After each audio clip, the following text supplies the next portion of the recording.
My girlfriend laughed carelessly when I proposed to her on her birthday and said, "You're like a brother to me." After 5 years of planning our future together, I just looked at her and said, "Thanks for the clarity." Then something happened that changed everything. I'm 28, and until last month, I thought my life was mapped out perfectly. Her name is Sarah. We've been together since college, and I'd spent the better part of 5 years planning this moment. Not just the proposal itself, I mean everything. The engagement, the wedding next June, the house deposit we'd both been saving for, the future we'd literally discussed 1,000 times over coffee and late-night conversations. But let me rewind to what actually matters here. I need you to understand the full context before I explain why I'm now sitting in my apartment at 2 a.m. writing this instead of sleeping like a normal person. Sarah turned 30 on November 15th. I'd booked this insanely expensive restaurant, the one she'd pointed out 3 years ago and said was her dream place. I'd saved for 8 months to afford it. I had the ring custom made by this jeweler my mom recommended, spent more money than I want to admit, and I'd planned the whole evening down to the minute. I even coordinated with her best friend Amy to make sure Sarah would be free and in the right headspace. Everything was locked in. We arrived at the restaurant around 7 p.m. Sarah looked beautiful.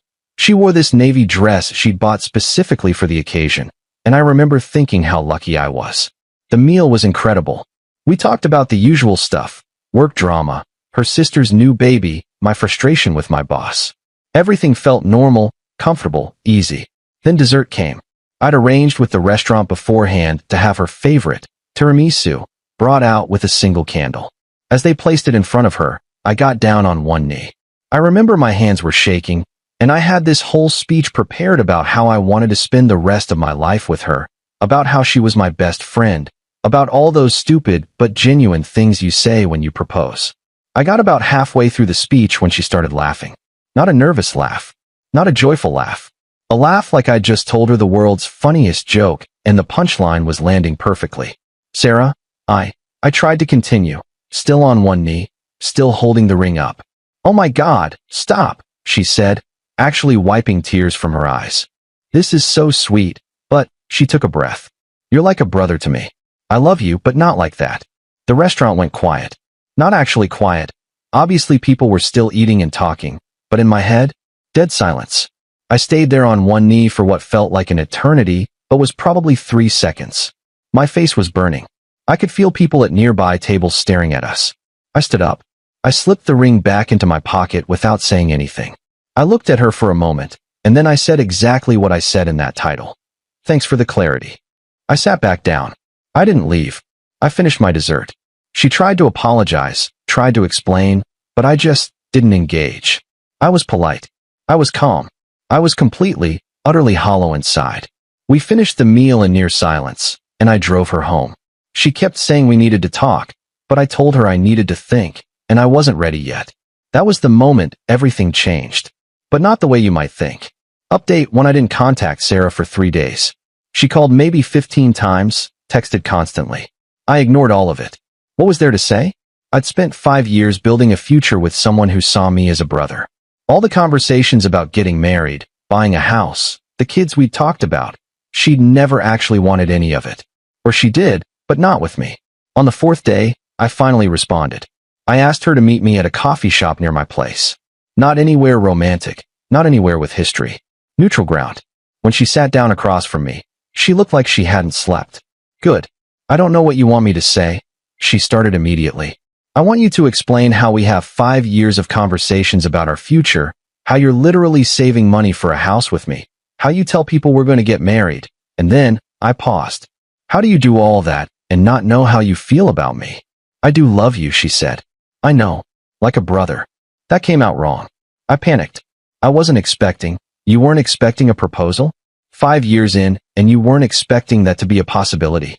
I felt my voice getting louder, so I stopped, took a sip of coffee. "Sarah, we're not kids. We've had serious conversations. We've made plans. Real plans." She was quiet for a long moment. Then she said, "I've been seeing someone else." There it was. I didn't feel shocked, weirdly. It was more like confirmation. Like something I already knew but hadn't admitted to myself yet. "How long?" I asked. 3 months. 3 months. I set my coffee down carefully. So when we went to Portland for my work conference in September, when you told me you loved me in that hotel room, when we were literally talking about visiting vineyards next spring, I know. Who is he? She hesitated. His name is Marcus. He's a client at the marketing firm where I work. I knew him. Not personally, but I'd met him exactly once at her company holiday party 6 months ago. I remembered her introducing us. I remembered thinking, at the time, that he seemed like a decent guy. I also remembered that exact moment, and I'd thought nothing of it. Just another colleague. Now that moment felt radioactive. What now? I asked. I don't know, she said. I like him. I think I could really be happy with him. But I don't want to lose you. We have history. You can't have both, I said quietly. You can't have a future with him while trying to preserve our friendship. That's not how this works. I know. I'm sorry.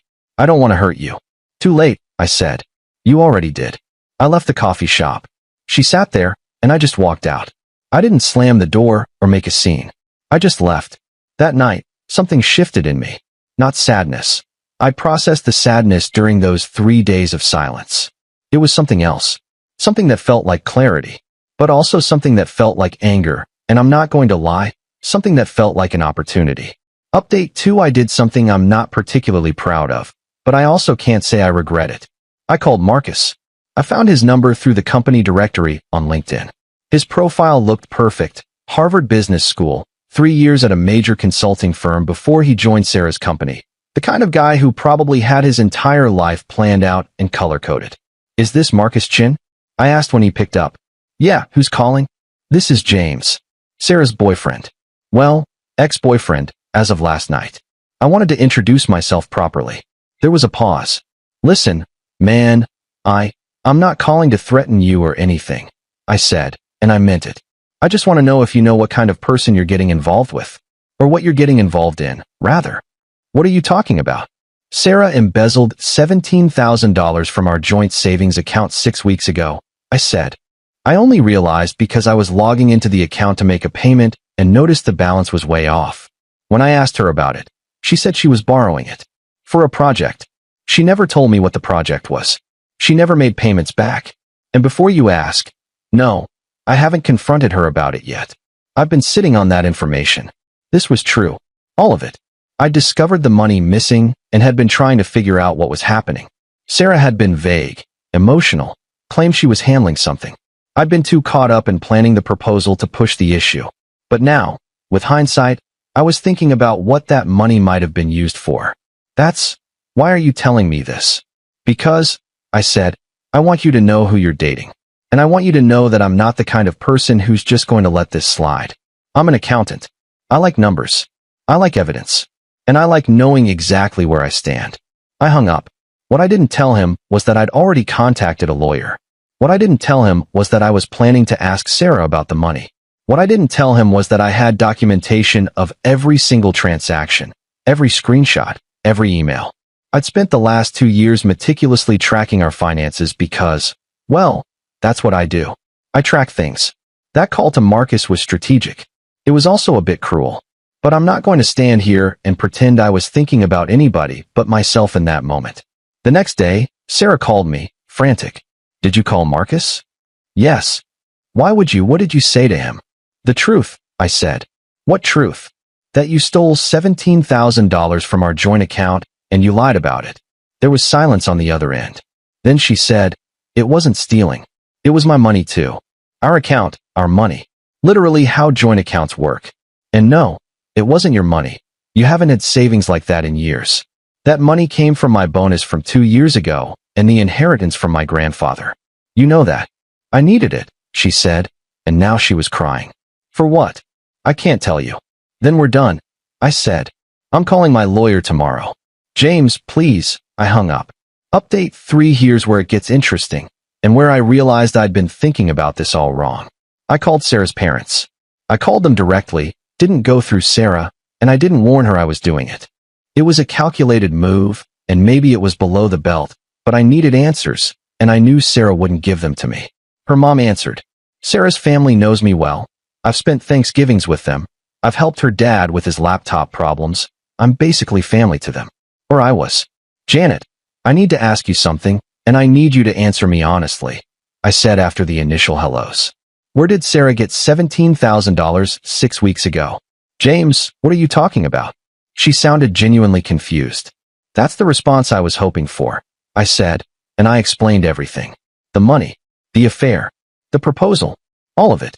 I could hear her talking to Sarah's dad in the background. Then she came back on. Sarah didn't tell us about any of this. But she paused. About the money. Her brother Jacob called us about 2 months ago asking for help with something. He said Sarah was going to give him a loan, but he didn't have the money yet. We asked what it was for, and he got weird about it. Wouldn't explain. But we did give him a small amount at that time. Maybe Sarah gave him money too. Jacob, Sarah's younger brother who, to my knowledge, had been struggling with addiction issues for the past 2 years. Sarah didn't like to talk about it, which I'd always respected. Can you find out? I asked. I'll call him, she said. She called me back 2 hours later. Apparently, Jacob had gotten in trouble with some people he owed money to. Serious people. $17,000 serious. He'd been afraid to tell their parents, and Sarah, because she's his sister and she loves him, had panicked and decided to cover it. Without telling anyone, including me. This was the moment I realized how far the betrayal actually went. It wasn't just about Marcus. It was about her not trusting me enough to tell me what was happening. It was about her making massive decisions that affected both of our lives without consulting me. It was about her choosing to lie repeatedly, every single day, while building a future with me. The anger I felt in that moment was different. It wasn't the anger of a jilted boyfriend. It was the anger of someone who'd been treated like their opinion, their feelings, their presence in someone's life didn't matter. Update 4. Sarah called me 3 days later. My mom told you, she said. It wasn't a question. Yes. I was going to tell you. I just needed time to figure out how, when. I asked, when were you going to tell me? After we got married? After we bought the house? After we had kids? I don't know. That's the problem, I said. You don't know? And I don't think you care that I don't know. I think I was just convenient. I think you liked having someone stable, someone who loved you, someone who would be there while you figured out your actual life. She started crying. I didn't feel bad about it. I want the money back, I said. All of it. By the end of the month. And I want you to move out. Where am I supposed to go? I don't know. Ask Marcus. The next 2 weeks were strange. She stayed in our apartment. It was both our names on the lease, but I was buying her out of her share, a process I was now accelerating. We didn't talk much. She moved her stuff into the spare room. She was home less and less. I assumed she was at Marcus's place, but I didn't ask. On the 28th day, she left a check on the kitchen counter for the full amount plus interest. She'd also arranged to have her name removed from the lease, effective immediately. She left a note that just said, I'm sorry. I'm moving in with Marcus tomorrow. I'll come get the rest of my stuff next month. I didn't respond. I just took the check, deposited it, and watched as my account balance returned to what it should have been. Final update, that was 8 weeks ago. I've since learned through mutual friends that Sarah and Marcus broke up after 6 weeks. Apparently, when Marcus did some digging into Sarah's financial situation, probably because of that call I made, he discovered that she had more debt than she disclosed, and he got nervous. They tried to make it work for a bit, but it fell apart. Now she's living with Amy, her best friend, trying to get her life together. Jacob went to rehab. Sarah's parents are paying for it. I think he's actually doing okay now, but I haven't asked for updates. As for me, I'm fine. I was devastated for a solid 2 weeks, but then I wasn't anymore. I started going to therapy, which has been helpful for processing everything. I joined a gym. I spent time with my actual friends. I took the trip to Tokyo I'd been planning to take with Sarah and went alone instead. It was the best 2 weeks I've had in years. I don't think I did anything that was particularly wrong, though I'm self-aware enough to know that calling Marcus was designed to blow everything up faster. I could have handled that differently, but I don't regret it, which probably says something about the state of mind I was in. The most bizarre part is that I don't even feel angry at Sarah anymore. I just feel empty about it, like it happened to someone else. I look back on those 5 years and I can't really figure out where it went wrong, or if it was ever right to begin with. Maybe I was in love with the idea of being in love. Maybe she was in love with the version of me she'd created in her head. What I do know is that I'm never again going to ignore my gut feeling when something doesn't add up. I'm never going to plan that much of my future with someone I haven't fully discussed my actual needs with. And I'm never, ever going to ignore a $17,000 discrepancy in my bank account. Also, Marcus was apparently a jerk. So that's something. Edit 1. A lot of people are asking if I considered just leaving it alone. Honestly, I did. For about a day. But I realized that staying quiet would mean I was complicit in the deception, and that felt worse than the alternative. Edit 2. Some people think I should have had a longer conversation with Sarah before involving her parents. You're probably right. But I was hurt and angry and I wanted answers, not another story. I stand by my decision, but I acknowledge it wasn't the most mature move.